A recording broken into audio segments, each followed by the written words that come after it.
His success hadn't come from luck or inheritance. It came from his ability to read people, to anticipate their moves, and to never, ever let his guard down.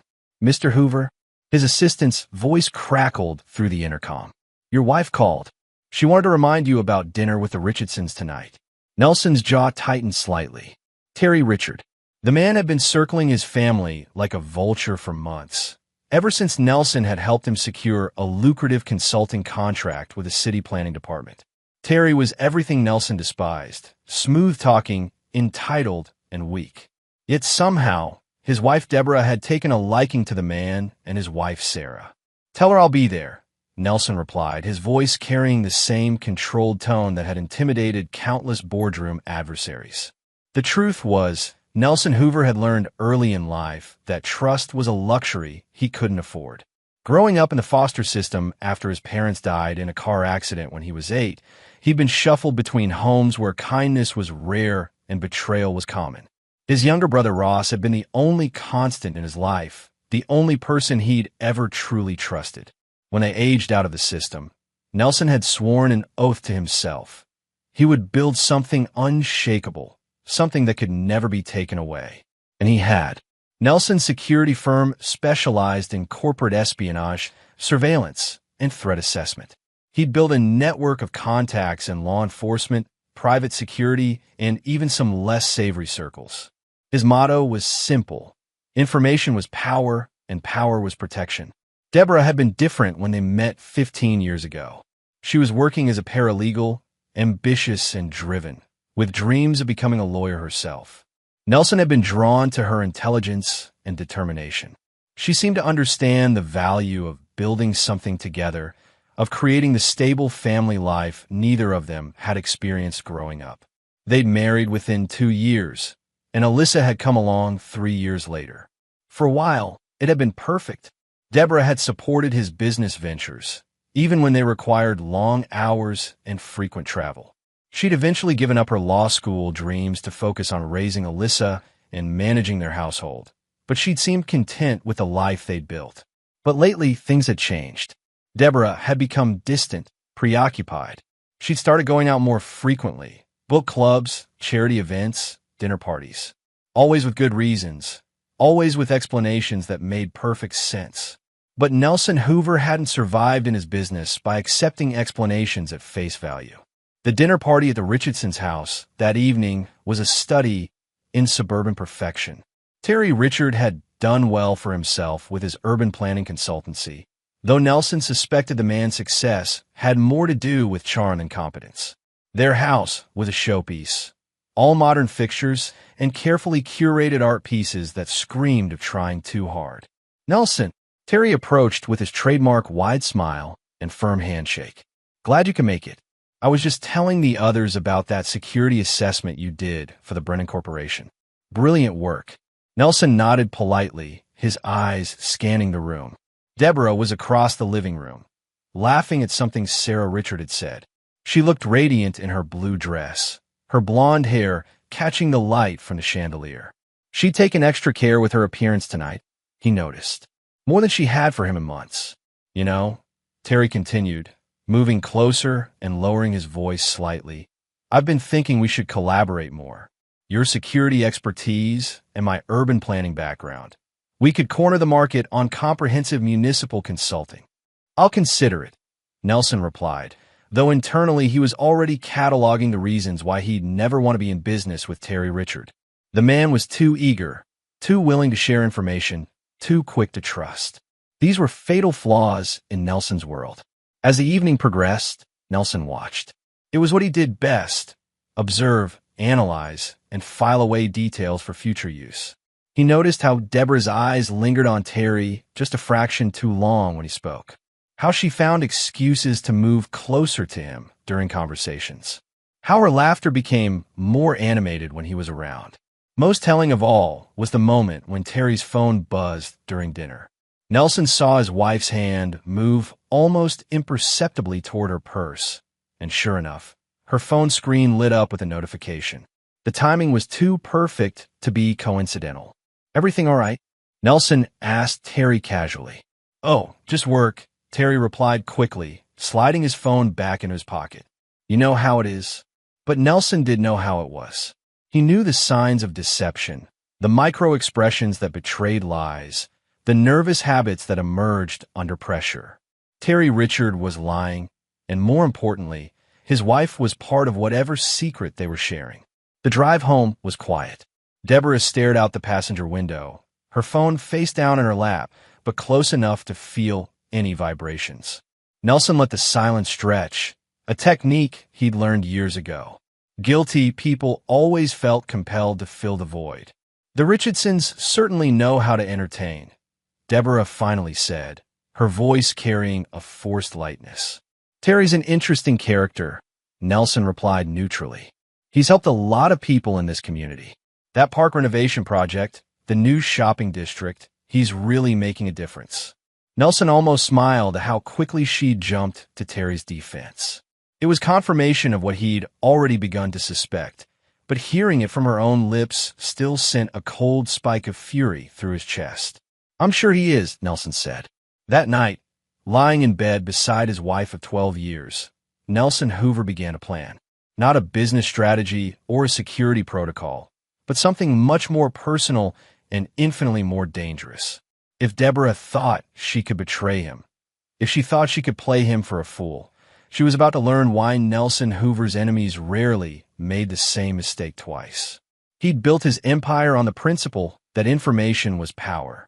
Now it was time to prove it. Chapter 2, Gathering Storm. 3 weeks later, Nelson sat in his car outside the Riverside Cafe, watching through tinted windows as his wife of 12 years shared what appeared to be an intimate lunch with Terry Richard. She told him she was meeting her sister Kelsey about planning their mother's birthday party. Kelsey Carroll lived 200 miles away and hadn't spoken to Deborah in 6 months. Nelson had confirmed this through a casual phone call the previous day.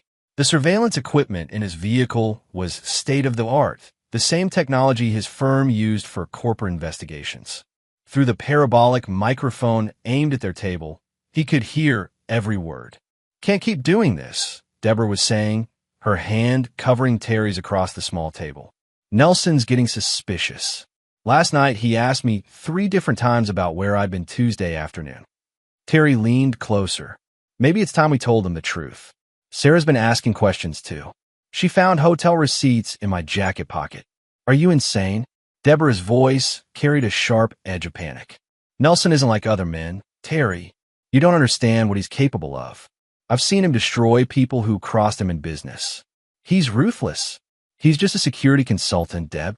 What's the worst he could do? Nelson's grip tightened on the steering wheel.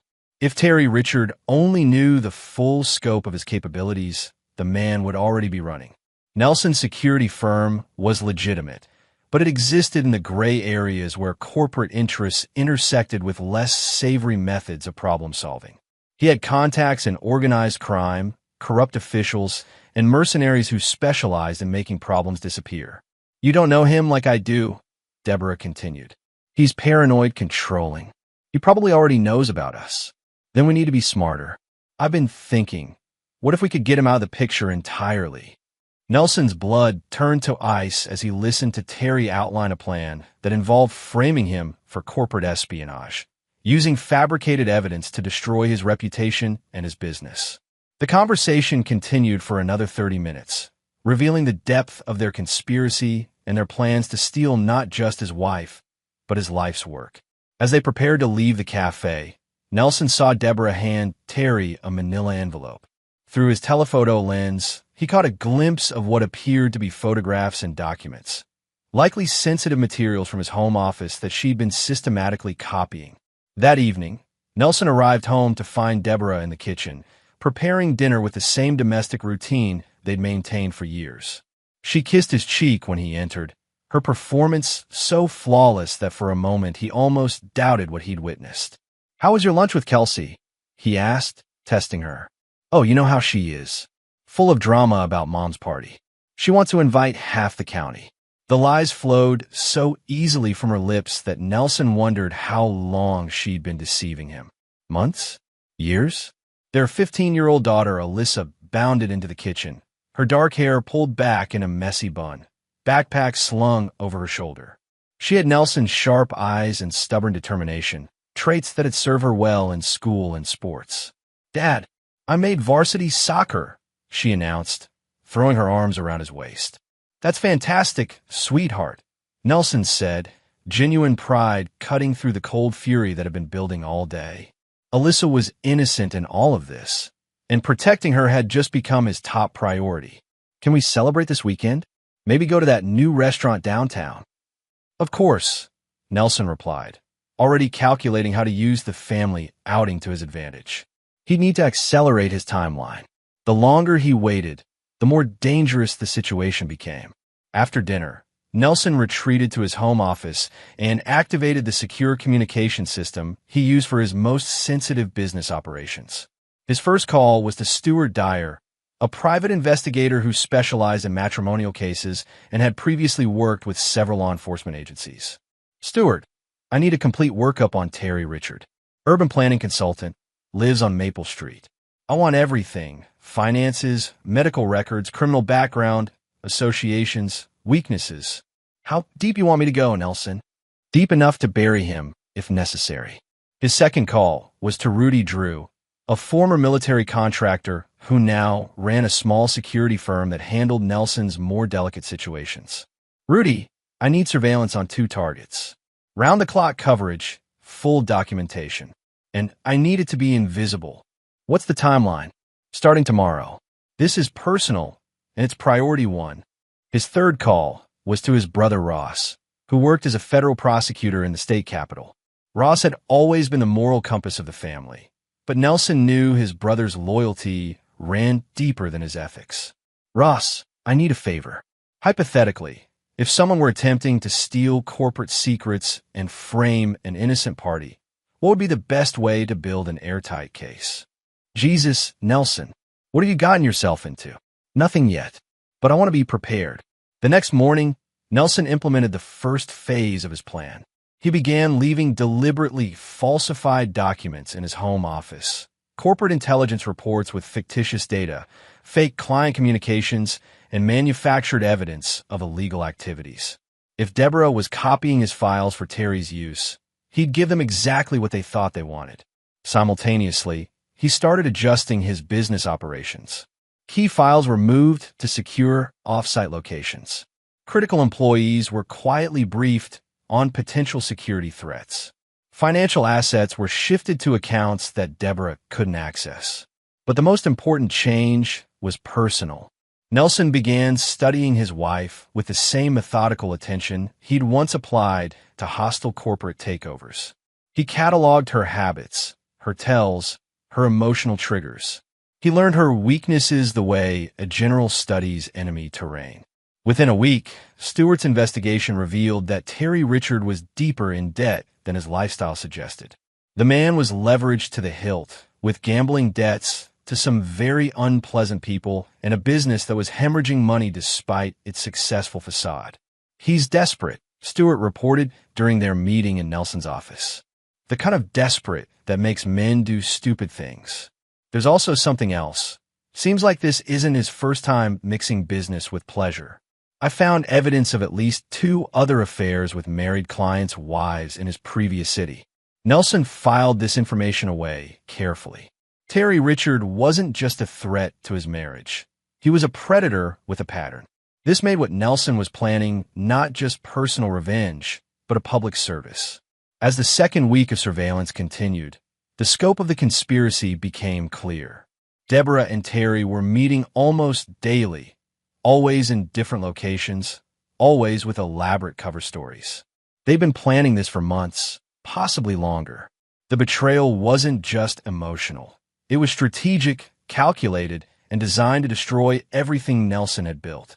On Friday evening, as Nelson watched his wife prepare for another book club meeting, he realized that the woman he'd loved and trusted for over a decade was essentially a stranger. The Deborah he'd married would never have been capable of such systematic deception. But Nelson Hoover had built his career on adapting to new threats and evolving challenges. His wife and her lover had made the mistake of underestimating him, of seeing him as just another victim in their scheme. They were about to learn otherwise. Chapter 3: The Unveiling. The call came at 11:47 p.m. on a Tuesday night. Nelson was in his home office, reviewing the latest surveillance reports when his secure phone rang. Detective Simon Fitzgerald's voice was tense. "Nelson, you need to see this. We've got security footage from your neighborhood that you're going to want to look at. Can you meet me at the station?" "What kind of footage?" "The kind that explains why your wife's car was parked at Terry Richards' house for 6 hours today while you were supposedly in Chicago." Nelson had fabricated the Chicago trip as a test, telling Deborah he'd be gone overnight on emergency business. He'd actually spent the day in a hotel 20 minutes away, monitoring the situation remotely through his surveillance network. "I'll be there in 20 minutes. The drive to the police station felt surreal.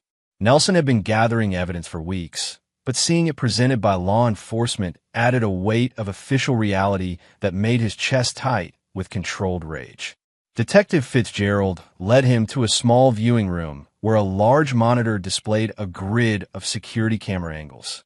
The detective was a longtime contact who occasionally worked with Nelson's firm on corporate cases involving theft or fraud. "This is from a Stevens house across the street from yours," Fitzgerald explained, pulling up a timestamp from that afternoon. "Mrs. Stevens had some break-ins last month, so they installed a pretty comprehensive system." The footage was crystal clear. Nelson watched his wife's silver sedan pull into Terry Richards' driveway at 1:15 p.m. Deborah emerged from the car, wearing a red dress Nelson had never seen before, carrying what appeared to be an overnight bag. "That's not the interesting part," Fitzgerald continued, fast-forwarding the feed. "This is..." At 7:30 p.m., the camera captured Terry and Deborah loading boxes into her car. Even from across the street, it was clear they were moving items hastily, both of them constantly checking over their shoulders. "Now watch this," Fitzgerald said, switching to a camera angle that showed the side of Terry's house. This was taken around midnight last night.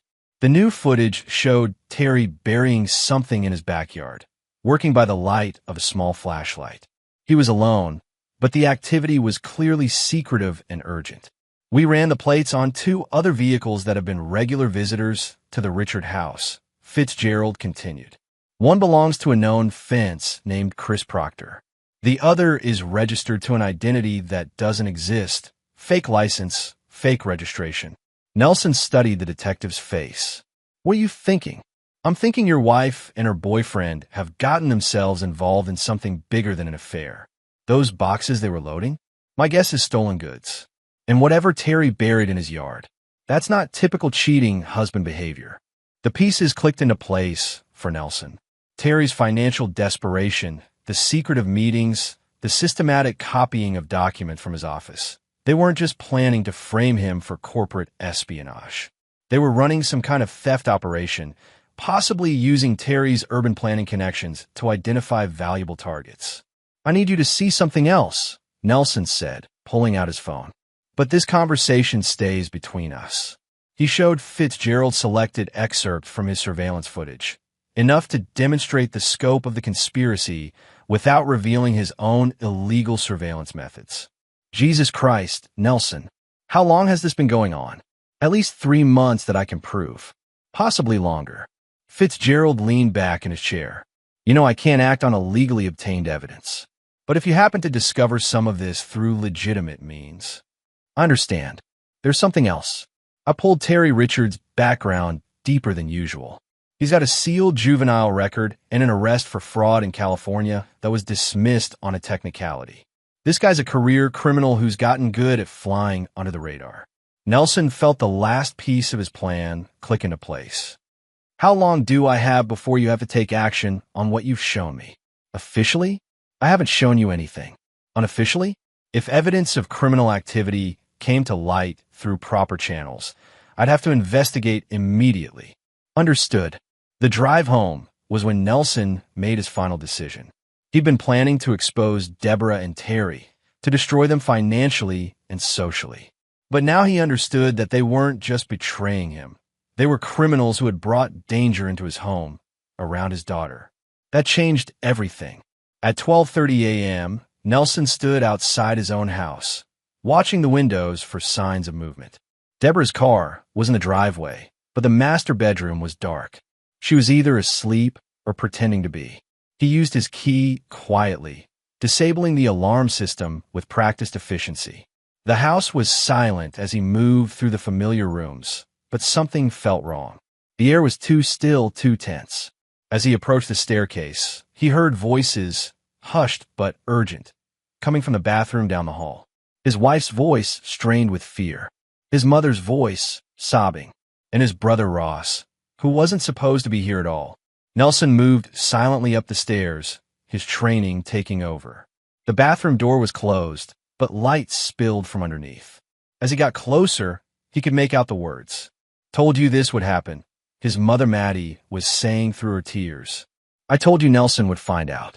"Mom, please, we can fix this." Deborah's voice was desperate. "He doesn't have to know everything." "Know what?" That was Ross, and his voice carried a weight that Nelson had never heard before. "Deb, what you've done. What you've both done. There's no coming back from this." Nelson's hand froze on the doorknob as the implications hit him. Ross was here. His brother, the one person he trusted completely, was involved in this conspiracy. "Your daughter will never forgive us after this," his mother sobbed. "Alyssa doesn't deserve to learn the truth like this."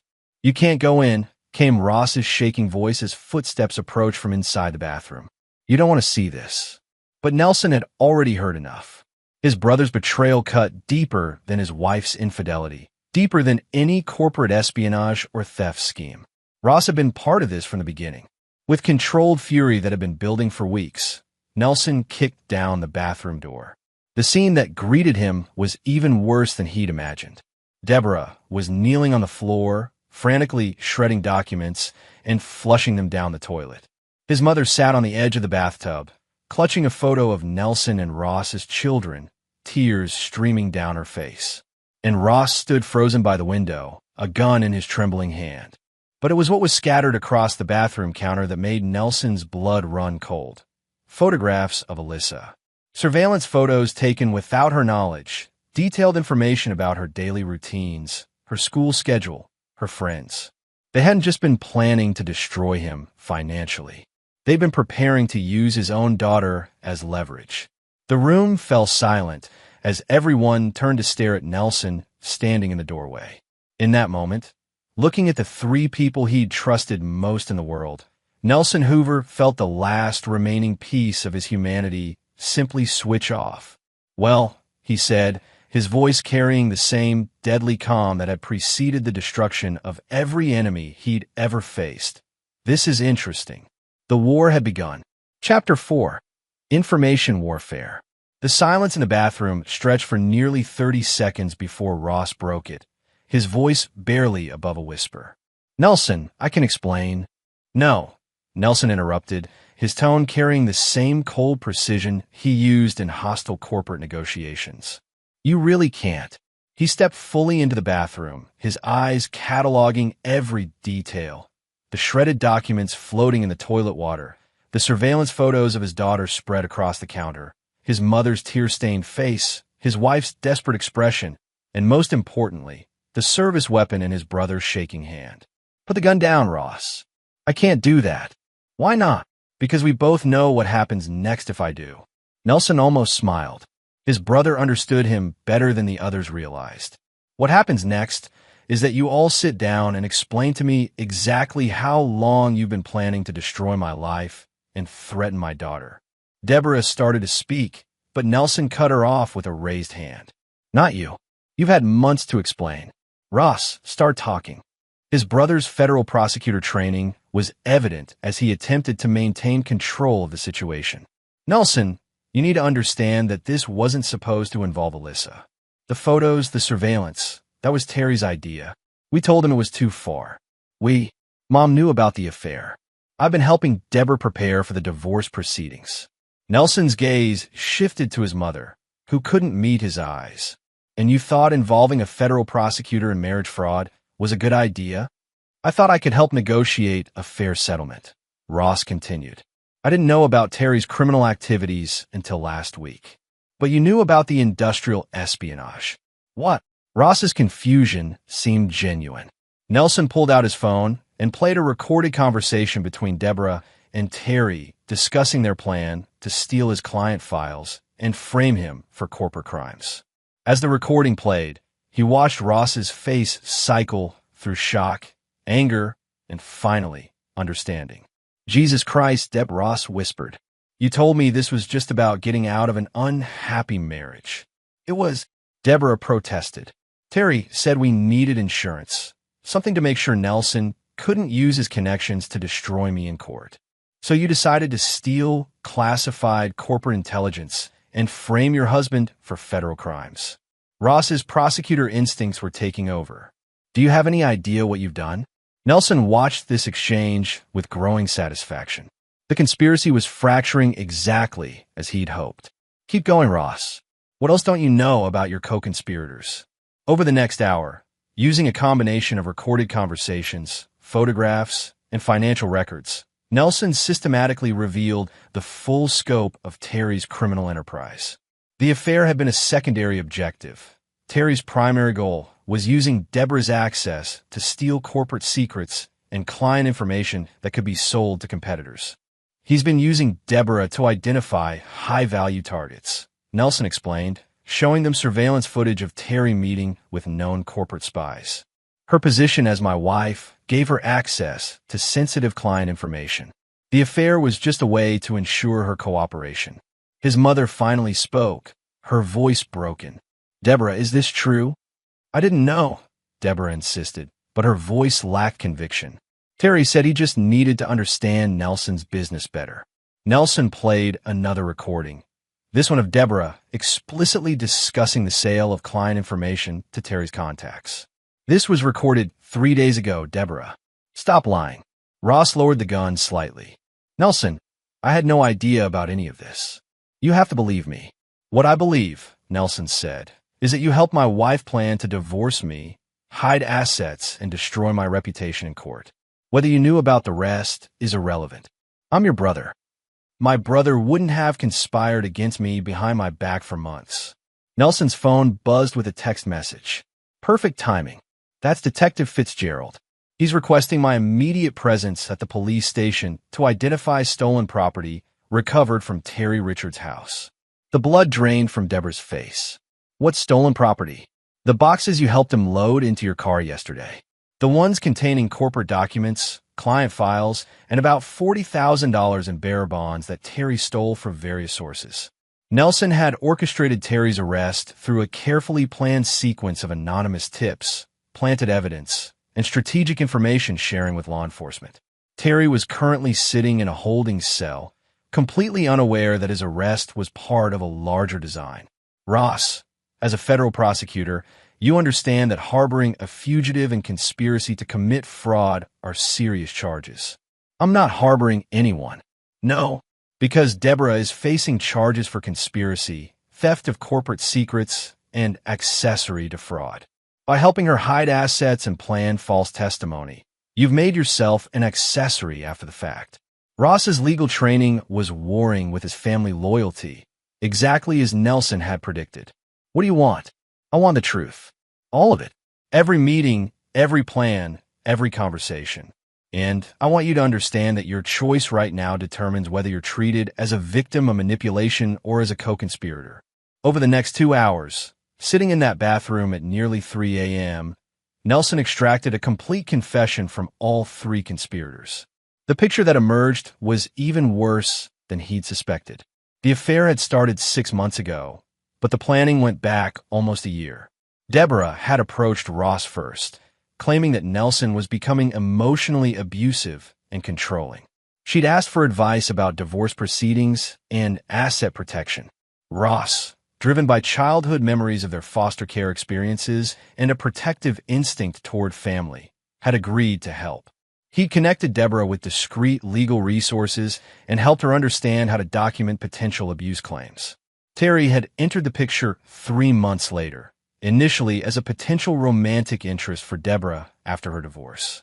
But as their relationship developed, Terry had begun pressuring her for access to Nelson's business information, claiming he needed to understand what they were up against.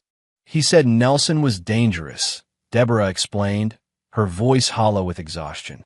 He showed me articles about corporate espionage cases, said that people in your business sometimes used violence to protect their interests. So you gave him access to our home office. Just a few files at first. He said he needed to know if you were monitoring me, if you had surveillance equipment in the house. And then he started asking for specific client information. He said his contacts in urban planning could help identify if you were involved in anything illegal. Nelson felt a cold admiration for Terry's manipulation skills. The man had played on Deborah's fears and guilt, gradually escalating her involvement until she was completely compromised. What about the photographs of Alyssa? This question broke Deborah completely. She dissolved into tears, unable to speak for several minutes. Ross answered instead. Terry claimed he needed insurance. He said if you discovered the affair, you might try to use your connections to take Alyssa away from Deborah. The surveillance was supposed to document that Alyssa was safe and happy, to counter any claims of parental unfitness. And you believe that? I wanted to believe it, Ross admitted. The alternative was accepting that I'd help put my niece in danger. Nelson studied the 3 broken people sitting in his bathroom, surrounded by the evidence of their conspiracy. A year ago, he might have felt pity for them. Now, he felt only the cold satisfaction of a problem correctly analyzed and solved. Here's what's going to happen, he announced. Ross, you're going to recuse yourself from any case involving Terry Richard and his associates. You're going to provide a full written statement to Detective Fitzgerald detailing your involvement in this conspiracy. And you're going to recommend that Deborah cooperate fully with the investigation. Nelson, I'm not finished. Deborah, we're going to move out of this house immediately. You're going to sign a divorce agreement that gives me full custody of Alyssa. And you're going to testify against Terry Richard in exchange for a reduced sentence. What if I refuse? Nelson smiled for the first time that night. Then I released the evidence I've gathered to the FBI, the IRS, and the State Bar Association. Terry Richard goes to federal prison for espionage. You go to state prison for conspiracy. And Ross loses his license to practice law and faces federal charges for corruption. You're bluffing. Am I? Ross, tell her about my reputation for bluffing. Ross met his brother's eyes and shook his head slowly. He's not bluffing, Deb. He never bluffs. But I'm also not unreasonable, Nelson continued. Cooperate fully, and I'll ensure that the charges against you are minimal. You'll serve your time, and when you get out, you'll be free to start over somewhere else. Far away from here. And us? Ross asked quietly. Nelson looked at his brother, the person who had shared his childhood trauma, who had been his closest ally for over 30 years, and felt nothing but cold disappointment. There is no us anymore, Ross. There's just the consequences of your choices. As dawn broke over the city, Nelson Hoover sat alone in his home office, watching through his window as his wife, mother, and brother left his house for the last time. Phase 1 of his plan was complete. But Terry Richard was still alive, still breathing, still existing in the same world as his daughter. That was a problem that required a more permanent solution. Chapter 5. The Art of Destruction. The courtroom was packed with reporters, legal professionals, and curious onlookers who had followed the case of Terry Richard's spectacular downfall. Nelson sat in the gallery, observing the proceedings with the detached interest of a scientist watching a carefully controlled experiment. Terry looked haggard after 6 weeks in county jail awaiting trial. His expensive clothes had been replaced with an orange jumpsuit, and his confident demeanor had crumbled into the desperate anxiety of a man finally understanding the scope of his predicament. Deborah sat at the prosecutor's table as the state's key witness, her testimony having already sealed Terry's fate. She'd been granted immunity in exchange for her cooperation, but Nelson knew her reprieve was temporary. He had plans for her that extended far beyond the criminal justice system. The defendant used his position as an urban planning consultant to identify vulnerable targets. The prosecutor was explaining to the jury. He seduced married women, gained access to their homes and personal information, and systematically robbed them of both material assets and corporate secrets. Nelson had provided the prosecution with a meticulously crafted case that painted Terry as a master manipulator who had victimized multiple families. The truth was more complex, But truth was less important than justice. And Nelson's definition of justice was very specific. Over the past month, while Terry sat in jail and Deborah lived in a cramped apartment across town, Nelson had been busy. His security firm had quietly acquired Terry's consulting business through a series of shell companies. His contacts in the financial industry had ensured that Terry's remaining assets were frozen pending civil litigation. His associates in less legitimate circles had made Terry's time in jail extremely uncomfortable. But the courtroom drama was just theater. The real work was happening behind the scenes. Mr. Hoover, Detective Fitzgerald approached him during a recess. I wanted to thank you again for your cooperation in this case. Your evidence made all the difference. Just doing my civic duty, Nelson replied. There is one thing that's been bothering me, though. Some of the surveillance footage you provided, the quality is almost too good. Professional-grade equipment, perfect positioning, like someone knew exactly what they were looking for. Nelson met the detective's eyes without flinching. I've always believed in being prepared, detective. I'm sure you have. Just remember that vigilante justice, no matter how satisfying, tends to create more problems than it solves. I'll keep that in mind. That evening, Nelson drove to the county jail for his scheduled visit with Terry Richard. The two men sat across from each other in the sterile visiting room, separated by reinforced glass and speaking through telephone handsets. You son of a bitch, Terry snarled. You set me up. You orchestrated this whole thing. I simply provided law enforcement with evidence of your crimes, Nelson replied calmly. Bullshit. You planted half that evidence. You manipulated the whole situation. Prove it. Terry's face flushed with impotent rage. I know who you really are, Nelson. I know about your contacts, your methods. You're not just some security consultant. You're a criminal who hides behind legitimate business. Interesting theory. Unfortunately, you'll be spending the next 15 years in federal prison, so your opinions on my business practices aren't particularly relevant. 15 years. Nelson smiled. Oh, you haven't heard about the additional charges? The FBI discovered that some of those corporate secrets you stole involved defense contractors. That makes it espionage. Federal crime, mandatory minimum sentence. The color drained from Terry's face. You can't. I didn't know those files contained classified information. Ignorance isn't a defense. But don't worry. I'm sure you'll find prison educational. Nelson leaned closer to the glass. I want you to understand something, Terry. What's happened to you so far isn't punishment. It's just the appetizer. The real consequences for threatening my family are just beginning. What are you talking about? I'm talking about Brett Schmidt, your cellmate. Interesting man. He's serving time for aggravated assault, but he also has 3 daughters of his own. He's very protective of children, very angry at men who prey on families. Terry's eyes widened as he understood the implication. You can't do this. There are rules, even in prison. Are there? I wouldn't know. I've never been to prison. Nelson stood to leave, then paused. Oh, and Terry? Your former business associates, the ones you owed money to before you got desperate enough to steal from my wife, they're very disappointed that you'll never be able to pay them back. I understand they've put a bounty on your head. Nothing fatal, just educational. Wait, Terry's voice cracked. What do you want? Money? I'll pay you back everything. I'll disappear, leave the country. What I want, Nelson said quietly, is for you to understand that some mistakes can't be fixed. Some people can't be reasoned with, and some consequences are permanent. As Nelson walked away from the jail, he felt no satisfaction, no sense of completion. Terry Richard was finished. His life, his freedom, his future were all destroyed. But destroying Terry had been the easy part. The hard part was what came next.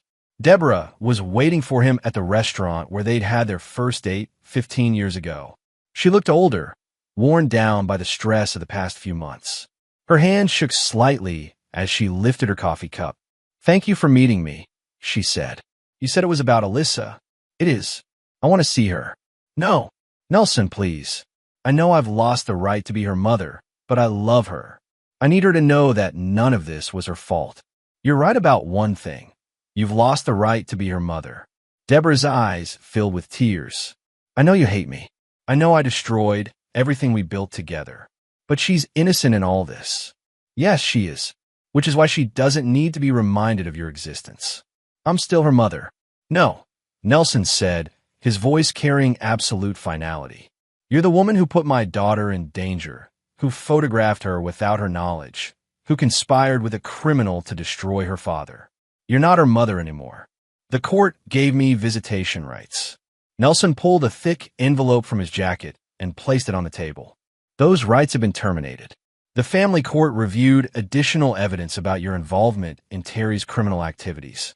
They determined that you pose a continuing threat to Alyssa's safety and well-being. Deborah opened the envelope with trembling hands. As she read the court documents, her face went white. This says I conspired to kidnap her. The surveillance photos, the detailed information about her schedule, the fake identities Terry was using, it all points to a kidnapping plot. Whether that was your intention is irrelevant. The evidence speaks for itself. You fabricated this. Prove it. The same words he'd used with Terry, delivered with the same cold finality. Deborah stared at him across the table, finally understanding the full scope of what she was facing. What happens now? Now you disappear. You take the immunity deal, you serve whatever minimal sentence the court imposes, and then you start over somewhere far away from here. And if I don't? Nelson's expression didn't change, but something shifted in his eyes that made Deborah shrink back in her chair. Then I stopped being reasonable. I don't understand. Deborah, you spent months gathering intelligence about my business, my clients, my methods. You must have learned something about the kind of work I really do. She had. Nelson could see it in her face, the dawning recognition of what she'd unleashed by betraying him. I'm not just a security consultant, Nelson continued. I'm a problem solver. I make threats go away, usually through legal means, sometimes through financial pressure, occasionally through methods that exist in the gray areas between legal and illegal. Are you threatening me? I'm explaining your options. You can disappear voluntarily, or you can be disappeared involuntarily. Either way, you're not going to be part of Alyssa's life. Deborah sat in silence for several minutes, processing the impossible choice she'd been given. Finally, she spoke in a voice barely above a whisper. I loved you, Nelson. For 12 years, I really loved you. I know, Nelson replied. That's what makes this so disappointing. As he walked away from the restaurant, leaving Deborah alone with her shattered life, Nelson felt the familiar satisfaction of a problem correctly solved. Terry was destroyed. His mother was too ashamed to show her face in their social circle. Ross had resigned from the prosecutor's office and moved to another state. But there was still one loose end to tie up, one final lesson to teach about the consequences of betraying Nelson Hoover. The lesson was for Alyssa, and it would be the most important education she'd ever receive. Chapter 6. Legacy of Steel. 6 months after the trial, Nelson found his daughter in the backyard, practicing soccer drills with the methodical precision she'd inherited from him. At 16, Alyssa had grown tall and athletic, but it was her eyes that reminded him most of himself. Sharp, observant, constantly analyzing. She'd handled her mother's disappearance better than Nelson had expected. Deborah had taken the immunity deal and quietly relocated to Oregon, where she worked at a legal aid clinic under a different name. The official story was that the divorce had been amicable, and Deborah had simply decided to start fresh after the trauma of being deceived by Terry Richard. Dad, Alyssa said without stopping her practice, I know Mom didn't just leave to find herself. Nelson sat down on the porch steps, watching her work. What makes you say that? Because you taught me to notice patterns. Mom was scared the last few months she was here. Not sad, not confused, scared. And people don't relocate across the country because they're sad. What else have you noticed? Alyssa stopped practicing and turned to face him. I've noticed that Uncle Ross hasn't called or visited since Mom left. I've noticed that Grandma Maddie won't make eye contact with you. And I've noticed that you've been watching me more carefully, like you're worried about something. Nelson felt a surge of pride mixed with concern. His daughter was too intelligent for her own good. But in his world, intelligence was the only reliable protection. Sit down, Alyssa. It's time you learn some things about the world. For the next hour, Nelson told his daughter a carefully edited version of the truth. He explained that her mother had been deceived by a criminal who used their relationship to steal from Nelson's business. He described how the situation had escalated to the point where Alyssa herself had been threatened. He outlined the steps he'd taken to protect their family and ensure their safety. So Mom was working with this Terry guy to steal from you. Your mother made some very poor choices. She got involved with people who were dangerous, and those choices put all of us at risk. And you stopped them. I protected our family. Alyssa was quiet for several minutes, processing this information. Finally, she asked the question Nelson had been dreading. Are you a good person, Dad? I'm a person who takes care of the people I love, Nelson replied. Sometimes that requires doing things that other people might consider wrong. That's not what I asked. Nelson looked at his daughter, this brilliant, perceptive young woman who would soon be making her own choices about right and wrong, and decided she deserved honesty. No, Alyssa, I'm not a good person. I'm a necessary person. I solve problems that good people can't solve, and I protect things that good people can't protect. Like our family. Like our family. What happened to Uncle Ross? This was the hardest part to explain. Ross chose to help your mother, even though he knew it was wrong. He chose her side over our family's safety. So you made him leave too. I gave him the same choice I gave your mother. Disappear voluntarily or be disappeared involuntarily. Alyssa absorbed this with the same analytical calm she applied to everything else. Do you think I'm a good person? I think you're smart enough to understand that the world isn't divided into good people and evil people. It's divided into people who protect their families and people who put their families at risk. And which one do you want me to be? Nelson stood up and walked over to where she was sitting. I want you to be someone who can take care of herself, who can recognize threats before they become dangerous, and who never, ever trusts anyone more than she trusts her own judgment. Like you, like me. Over the following months, Nelson began teaching Alyssa skills that weren't typically part of a teenager's education. Self-defense training, situational awareness, basic surveillance detection, and most importantly, how to read people's motivations and hidden agendas. The most dangerous people, he explained during one of their evening talks, are the ones who make you feel safe. Criminals are obvious. Everyone knows to be afraid of them. But the people who really hurt you are the ones you trust. Like Mom and Uncle Ross. Like Mom and Uncle Ross. Alyssa proved to be an exceptional student. She had inherited not just Nelson's analytical abilities, but also his cold pragmatism and his instinct for survival. By her 17th birthday, she could spot a tail, detect listening devices, and identify potential threats in any environment. But more importantly, she had learned to trust no one completely except her father. The transformation was evident in her social relationships. She maintained friendships at school, but kept them superficial. She dated occasionally, but never seriously. She excelled academically, but always had backup plans. She was becoming exactly what Nelson had hoped, a young woman who could never be deceived, manipulated, or betrayed the way he had been. Sometimes I miss being naive, she told him one evening as they reviewed her college applications. Naive people get hurt, Nelson replied. I know, but they also get to trust people. They get to believe that the people they love won't betray them. And look how well that worked out for me. Alyssa was quiet for a moment. Do you think I'll ever be able to have a normal family? Someone I can trust completely? Nelson considered the question seriously. I think you'll be able to have something better than normal. You'll have a family built on honesty instead of illusion. You'll never have to wonder if the people you love are plotting against you. Because I'll always be watching for it. Because you'll always be prepared for it. As Alyssa's high school graduation approached, Nelson realized that his greatest achievement wasn't building a successful business or destroying his enemies. It was creating a daughter who would never be vulnerable the way he had been.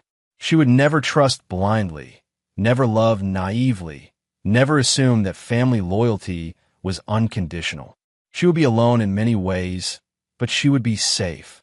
And in Nelson Hoover's world, safety was the only thing that mattered.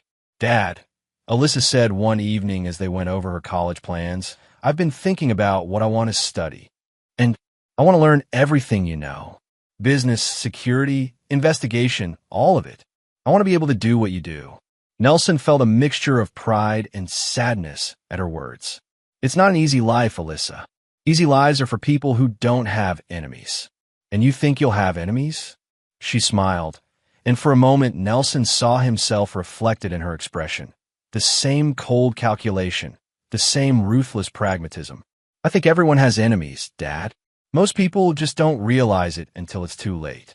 As Nelson looked at his daughter, brilliant, beautiful, and completely without illusions about human nature, he realized that he had succeeded beyond his wildest expectations. Deborah's betrayal had cost him his faith in love and family, but had given him something more valuable, a daughter who would never be naive enough to trust anyone completely. The lesson was complete. The legacy was secure. And Nelson Hoover, for the first time in months, allowed himself to smile. Chapter 7. The Final Account. 2 years later, Nelson stood in the cemetery where his parents were buried, a place he visited only on the anniversary of their death. Alyssa stood beside him, now 19 and home from her first year at Columbia University, where she was double majoring in criminal justice and international business. "I got a letter from Mom yesterday," she said quietly. Nelson's expression didn't change, but his entire body tensed. "What did it say?" "She wants to see me. She's getting married to some lawyer in Portland, and she wants me to be at the wedding." "What did you tell her?" "Nothing yet. I wanted to talk to you first." Nelson had always known this moment would come. Deborah had honored their agreement for 2 years, staying away and building a new life, but maternal instincts were powerful forces that rarely stayed buried forever. "What do you want to do?" Alyssa was quiet for several minutes, staring at their parents' headstone. "I want to understand why she did it. Not the whole conspiracy with Terry. I understand that. I want to understand why she chose a stranger over her own family. And you think seeing her will give you those answers?" "I think I need to look her in the eye and see if there's anything left of the woman who used to read me bedtime stories." Nelson nodded slowly. "Then we'll go to Portland." "You don't have to." "Yes, I do. If you're going to face your mother, you're not doing it alone." The flight to Portland was tense. Alyssa had grown into a formidable young woman, tall, confident, and possessed of the same predatory intelligence that had made Nelson successful. But she was still his daughter, and the prospect of seeing Deborah again clearly unsettled her. "I've been thinking about forgiveness," Alyssa said as their plane descended toward the airport. "It's overrated," Nelson replied. "Is it? I mean, what if holding on to anger is just another way of letting the people who hurt you control your life?" Nelson studied his daughter's profile as she looked out the airplane window. "Are you planning to forgive your mother?" "I'm planning to understand her. There's a difference." They met Deborah at a small cafe in downtown Portland. She looked older, softer somehow, with gray threading through her hair and laugh lines around her eyes. She was wearing a simple dress and a modest engagement ring, and when she saw Alyssa, she began to cry immediately. "You're so beautiful," Deborah whispered, reaching out tentatively as if she wasn't sure she had the right to touch her own daughter. Alyssa submitted to the embrace, but Nelson could see the tension in her posture, the way she held herself ready to pull away at any moment. "Hello, Nelson," Deborah said, her voice carefully neutral. "Deborah." They sat at a corner table, 3 people connected by blood and history, but separated by choices that couldn't be undone. For the first few minutes, the conversation was stilted, formal, updates about school, work, the weather. Finally, Alyssa cut through the pleasantries. "I need you to explain something to me, Mom. I need to understand how you could choose Terry Richard over your own family." Deborah's composure cracked slightly. "It wasn't that simple, sweetheart." "Then make it simple for me." Over the next hour, Deborah told her version of the story. She talked about feeling trapped in a marriage that had become cold and distant. She described her growing fear of Nelson's business associates and methods. She explained how Terry had seemed to offer an escape from a life that felt increasingly dangerous and isolated. "I was scared," she concluded, "not just of your father, but of the kind of life we were living. The security measures, the constant suspicion, the way he taught you to see enemies everywhere. So you decided to prove him right," Alyssa said quietly. "What?" "You decided to actually become the enemy he was watching for." Deborah flinched as if she'd been slapped. "That's not. I never wanted to hurt anyone. But you did hurt us. You hurt me. I know, and I'm sorry. I'm so deeply sorry." Alyssa leaned forward, her eyes intense. "Are you sorry because you got caught? Or are you sorry because you did it?" I'm sorry because I chose fear over family. I'm sorry because I let a manipulative man convince me that betraying you and your father was somehow protecting you. And now I've learned to live with the consequences of my choices. Nelson watched this exchange with growing respect for his daughter's interrogation skills. She was methodically stripping away Deborah's justifications and self-deceptions, forcing her to confront the reality of what she'd done. Tell me about your fiancé, Alyssa continued. David? He's a good man. He worked for legal aid, helps people who can't afford lawyers. Does he know about your past? He knows I'm divorced, that I made some mistakes that cost me my relationship with my daughter. Does he know you conspired to commit corporate espionage? Deborah's face went pale. Alyssa, please. Does he know you helped gather intelligence that was used to threaten a minor? It wasn't supposed to go that far, but it did go that far. And now you want me to be happy for you because you found someone new to lie to. The cafe fell silent around their table. Other customers were beginning to stare, sensing the intensity of the conversation, even if they couldn't hear the words. I want you to be happy because your mother has found some peace, Deborah said quietly. My mother died 2 years ago, Alyssa replied. You're just the woman who used to live in her body. Nelson felt a surge of pride and sadness as he watched his daughter deliver this final verdict. She had learned his lessons well, perhaps too well. Deborah was crying openly now, her carefully constructed new life crumbling under the weight of her daughter's judgment. Please, Alyssa, I know I can't undo what I did, but I love you. I've always loved you. Love isn't enough, Alyssa said, standing up from the table. Dad taught me that. Love without loyalty, without honesty, without sacrifice. That's just selfishness wearing a pretty mask. As they prepared to leave, Deborah made one last desperate attempt. Nelson, please, don't let her leave like this. She's her daughter.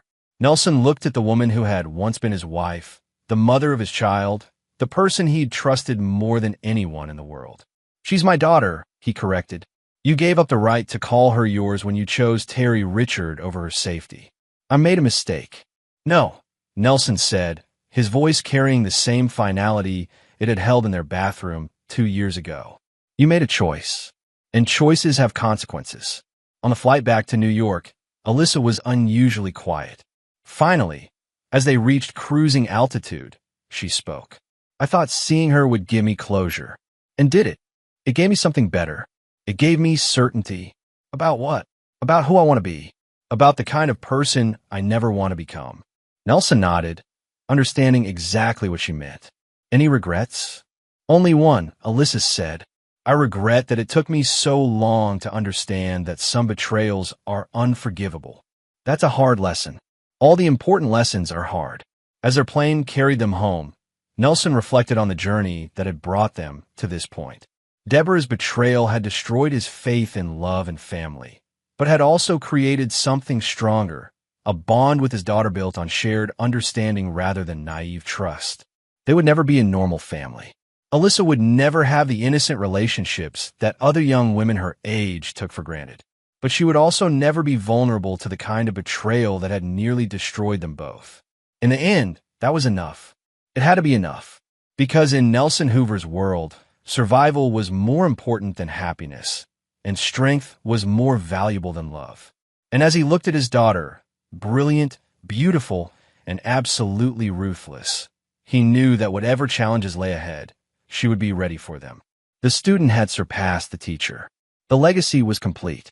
Chapter 8, Blood and Judgment. 3 years had passed since the confrontation in Portland when the call came that would test everything Nelson had taught his daughter. Alyssa was in her final year at Columbia, preparing for law school, when Detective Fitzgerald contacted Nelson with news that sent ice through his veins.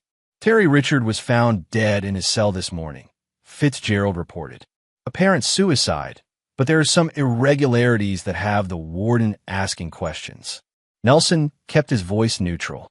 What kind of irregularities? The kind that suggest maybe it wasn't suicide after all. The kind that point to someone with resources and connections orchestrating events from the outside.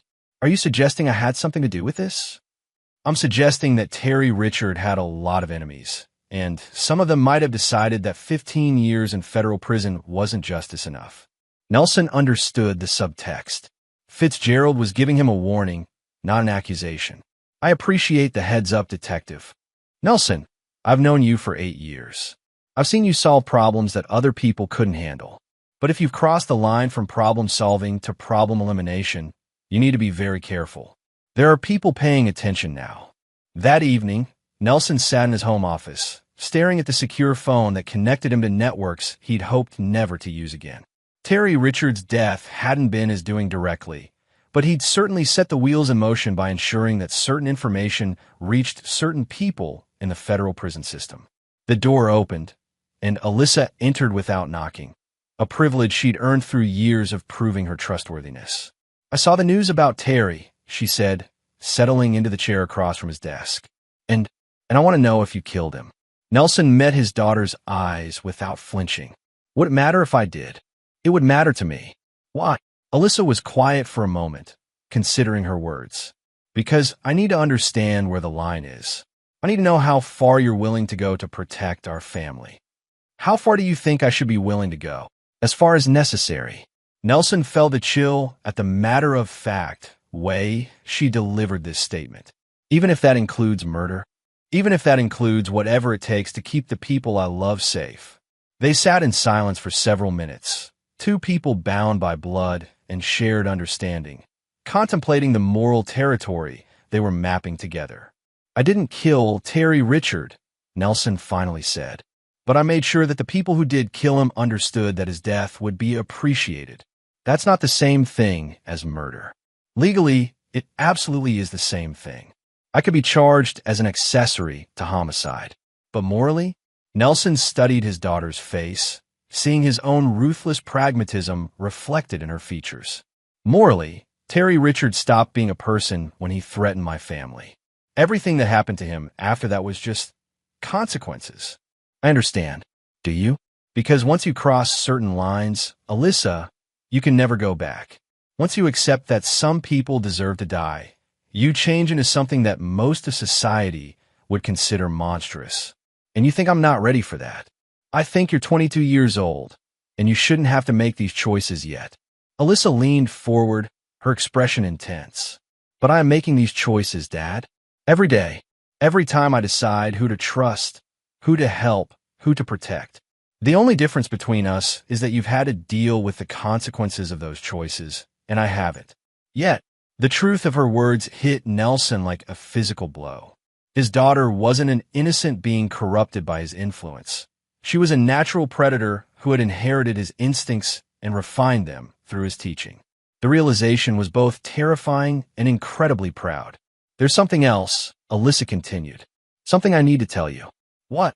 Mom's fiancé contacted me last week. David, the lawyer from Portland. Nelson's entire body tensed. What did he want? He wanted to warn me that Mom is planning to file a motion to regain visitation rights. She's claiming that enough time has passed, that she's rehabilitated, that she deserves a chance to rebuild our relationship. And what did you tell him? I told him that if she tries to insert herself back into our lives, I'll destroy her the same way you destroyed Terry.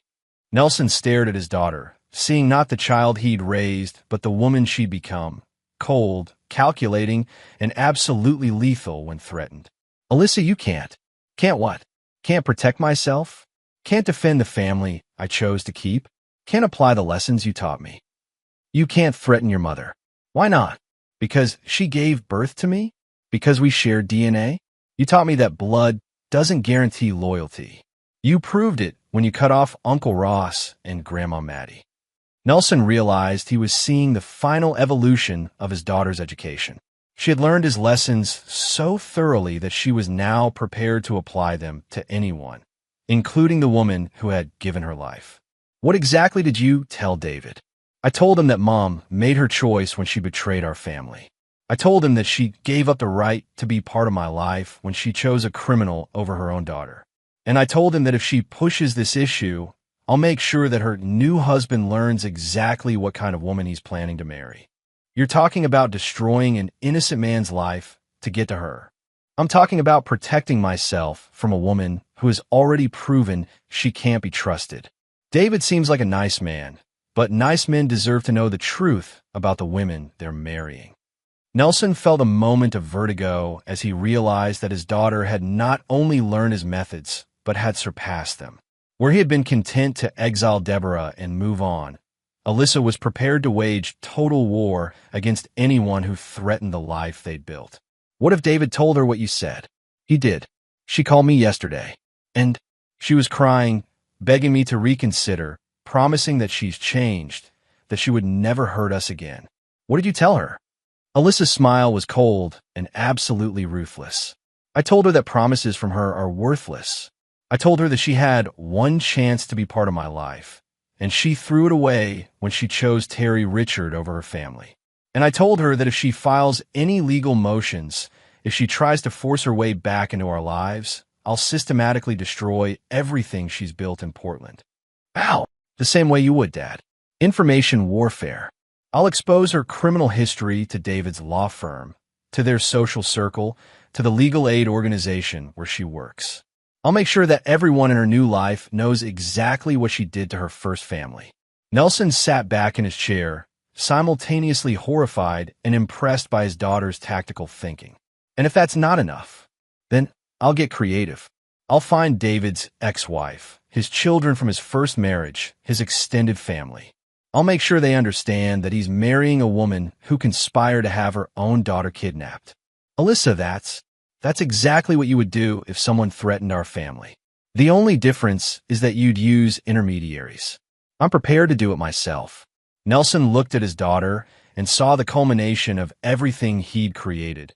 A young woman who was completely without sentiment when it came to protecting herself and the people she loved. She had learned his lessons so well that she was now prepared to be more ruthless than he'd ever been. There's something you need to understand, Nelson said finally. Once you start down this path, once you begin actively destroying people's lives, you change into something that can never be unchanged. You become someone who sees every relationship as a potential threat, every friendship as a possible betrayal. I already am that person, Dad. You made sure of it. And you're comfortable with that? I'm alive because of it. I'm safe because of it. I'm strong because of it. Nelson realized that his greatest success was also his greatest failure. He'd created a daughter who would never be vulnerable to betrayal, but he'd also created someone who might never be capable of genuine human connection. Do you ever regret learning these lessons? Alyssa considered the question seriously. Sometimes I wonder what it would be like to trust people completely, to love without reservation, to believe that the people in my life would never hurt me. And then I remember that people who think that way end up like you did 5 years ago, sitting in their bathroom at 3 a.m, discovering that their entire family has been plotting against them. Nelson nodded, understanding that his daughter had made the same choice he'd made years ago. She'd chosen strength over happiness, safety over love, control over trust. So what happens now? Now we wait to see if Mom is smart enough to accept the life she's built in Portland, or stupid enough to try to reclaim the family she destroyed here. And if she chooses stupidity, Alyssa's smile was sharp enough to cut glass. Then she'll learn that the daughter she abandoned isn't nearly as forgiving as the husband she betrayed. As Nelson watched his daughter leave his office, he felt the complex mixture of pride and sorrow that had become familiar over the past few years. He'd succeeded in creating exactly what he'd intended, a young woman who could never be deceived, manipulated, or betrayed. But in the process, he'd also created something else, a predator who was now fully prepared to hunt. The student had indeed surpassed the teacher. The question was whether the world was ready for what they'd unleashed. Chapter 9. The Reckoning. 6 months later, Nelson stood in the boardroom of his security firm, looking out at the skyline he'd dominated for over 2 decades. At his side, Alyssa reviewed the final contracts that would transfer operational control of the company to her upon her graduation from law school. At 23, she was already more ruthless and strategically minded than most CEOs twice her age. The Portland situation has been resolved, she reported, her voice carrying the same cold efficiency that had become her trademark. How resolved? Permanently. Mom withdrew her petition for visitation rights and signed a legally binding agreement never to contact me again. David filed for divorce last week. Nelson didn't ask for details. He learned that his daughter's methods, while effective, were often more brutal than his own. Any collateral damage? Some. David's legal career is probably over, and Mom will have difficulty finding employment in her field. But they're both alive and free to start over somewhere else. And you're satisfied with that outcome? I'm satisfied that the threat has been neutralized without requiring more extreme measures. Nelson noted the careful phrasing. His daughter had learned to speak in the language of corporate euphemisms when discussing activities that existed in the gray areas between legal and illegal. There's something else we need to discuss, Alyssa continued, pulling out a tablet and displaying a series of photographs. I've been monitoring Uncle Ross's activities in California. The photos showed Ross meeting with FBI agents, entering federal buildings, and reviewing documents in what appeared to be a secure facility. He's cooperating with a federal investigation into corporate security firms that operate in legal gray areas, Alyssa explained. Specifically, he's providing information about your methods and client relationships. Nelson felt the familiar cold fury that had driven him for the past 5 years. How long has this been going on? At least 6 months. Maybe longer. He's been very careful, but not careful enough. What's the scope of the investigation? They're building a RICO case. Conspiracy, racketeering, possibly murder charges related to Terry Richards' death. Nelson stood motionless for several minutes, processing this information and its implications. His brother's betrayal had been personal. This betrayal was existential. It threatened not just his freedom, but his life. Recommendations? We have 3 options, Alyssa said, her voice as calm as if she were discussing lunch plans. We can try to discredit Ross's testimony by exposing his own criminal involvement in Mom's conspiracy. We can arrange for certain key evidence to disappear before it reaches federal court. Or we can eliminate the problem at its source. You're talking about killing a federal prosecutor. I'm talking about protecting our family and our business from someone who has chosen to become our enemy. Nelson looked at his daughter and saw the logical endpoint of everything he'd taught her. She was prepared to order the assassination of her own uncle without apparent emotional conflict. There's a 4th option, he said quietly, which is, we disappear. New identities, offshore accounts, start over in a country that doesn't have extradition treaties with the United States. You mean run. I mean strategic withdrawal. Alyssa was quiet for several minutes, considering this option. And leave Ross free to destroy everything we've built? Leave him free to potentially threaten other family members. What other family members? You have cousins, second cousins, family friends who could be caught up in a federal investigation. Are you prepared to abandon all of them? Nelson realized that his daughter was right. Running would save their lives, but it would also mean accepting defeat and leaving others vulnerable to the consequences of Ross's betrayal. What do you recommend? I recommend we solve this problem the same way we've solved all the others. Completely and permanently. You're talking about declaring war on the federal government. I'm talking about defending ourselves against an attack that threatens our survival. Nelson walked to the window and stared out at the city below.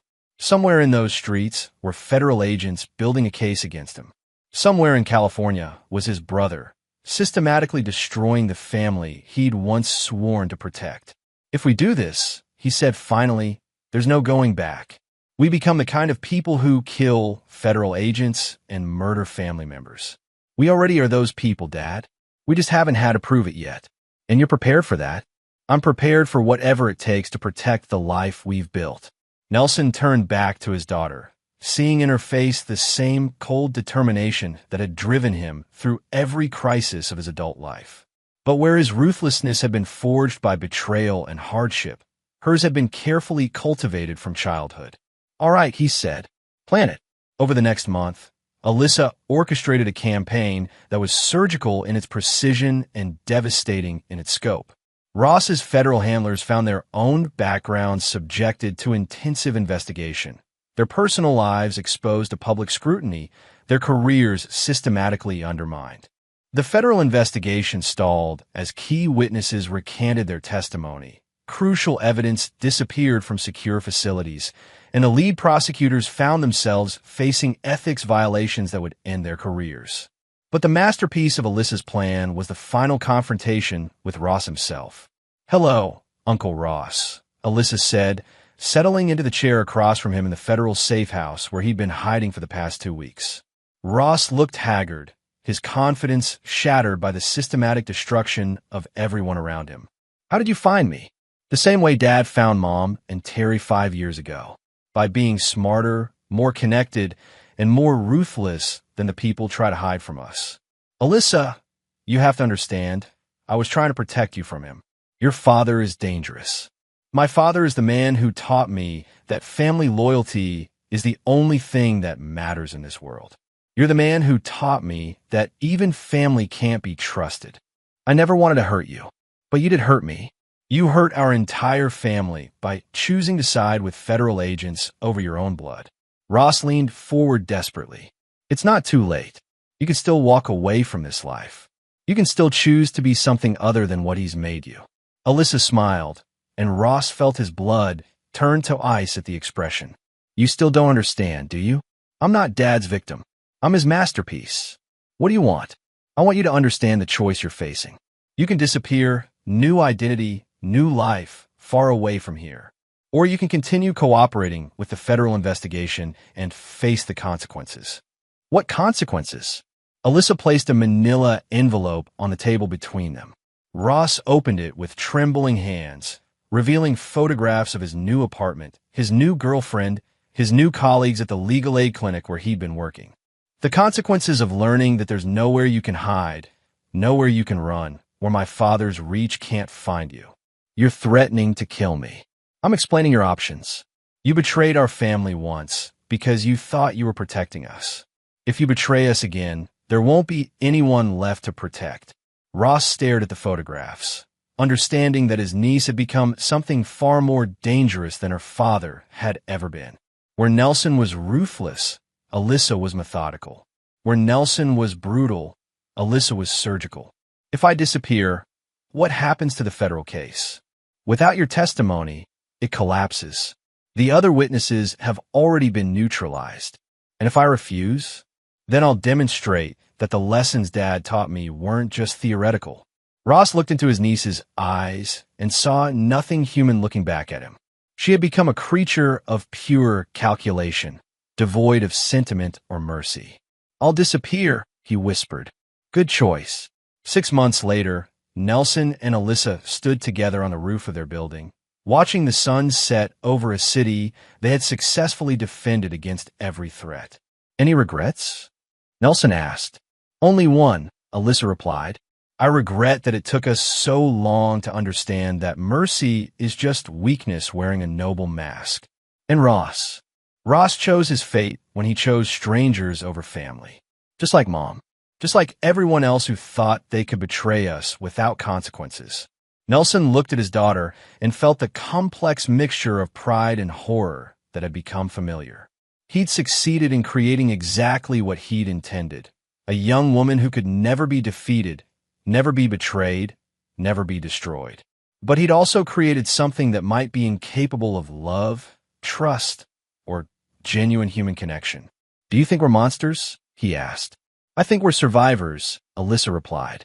"And in a world full of people who would destroy us for their own gain, being a monster isn't a weakness. It's a necessity." As they stood together in the dying light, father and daughter, teacher and student, predator and apex predator, Nelson realized that his greatest achievement was also his greatest tragedy. He'd created a perfect weapon in human form. The question was whether the world deserved what they'd unleashed upon it. But as he looked at his daughter, brilliant, beautiful, and absolutely without mercy, he decided that the answer didn't matter. They had won. They had survived. They had protected what was theirs. Everything else was just sentiment.